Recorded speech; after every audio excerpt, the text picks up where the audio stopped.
मालीवाल जी, राधे राधे राधे राधे महाराज जी। महाराज जी, आपके चरणों में कोटि कोटि प्रणाम।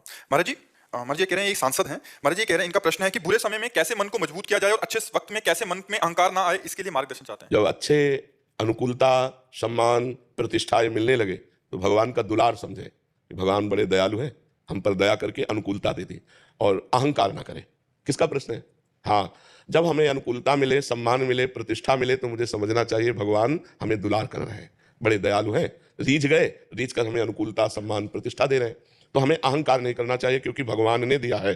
और जब प्रतिकूलता, अपमान और निंदा आवे तब समझे भुलाई हो रही है। हमारे जो पूर्व पाप हैं भगवान कृपा करके उन पापों का निराकरण कर रहे हैं, निंदा करवा के, विपत्ति देके, अपमान देकर भगवान हमें पवित्र कर रहे हैं, इसलिए हमें शोक नहीं करना चाहिए। शोक और हर्ष ये दो माया जनित द्वंद्व विकार हैं, अगर इन विकारों में फंसेगा तो जीव नष्ट हो जाएगा। हर्षित होकर अभिमान कर लेना अनुकूलता में और शोकित होकर इतना डिस्टर्ब हो जाना कि डिप्रेशन में पहुंच जाना, विपत्ति, प्रतिकूलता, हार, अपमान, इनसे हम परेशान हो जाते। नहीं, हमें उत्साहित होना चाहिए।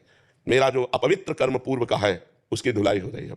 भगवान बड़े कृपालु है, थोड़ा देर सह जाते हैं, वो निकल जाता है। जैसे दिन नहीं टिकता रात आ जाती है, रात नहीं टिकती दिन आ जाता है, ऐसे दुख नहीं टिकता सुख आ जाता है, सुख नहीं टिकता दुख आ जाता है। तो इसलिए सुख में फूले नहीं और दुख में प्रभु को भूले नहीं। अगर ये हम पकड़ लें और नाम जप करें तो हम द्वंद्वातीत हो जाएंगे। मान, अपमान, निंदा, स्तुति, सुख, दुख, लाभ, हानि, जय, पराजय, इनसे ऊपर उठ जाएंगे। भगवान ने इसीलिए कहा सुख दुखे समय कृत्वा लाभा लाभो जया जयो। सुख दुख में समान भाव, लाभ हानि में समान भाव, जय पराजय में समान भाव। ये तभी हो सकता है जब हम खूब नाम जप करें। नाम जप से आध्यात्मिक शीतलता होती है। उसी शीतलता में हम निंदा सह सकते हैं, उसी शीतलता में हम स्तुति सह सकते हैं। स्तुति में अभिमान आता है, निंदा में हम टूटते हैं, तो ना टूटेंगे और ना फूलेंगे। ये भगवान के भजन से बलाता है। सत्संग सुनो, नाम जप करो, अनुकूलता में दया देखो, प्रतिकूलता में कृपा देखो, दोनों में भगवान की कृपा है, इसलिए हमें कोई दुख की बात नहीं है। समझ पा रहे? संजय कुमार शर्मा जी।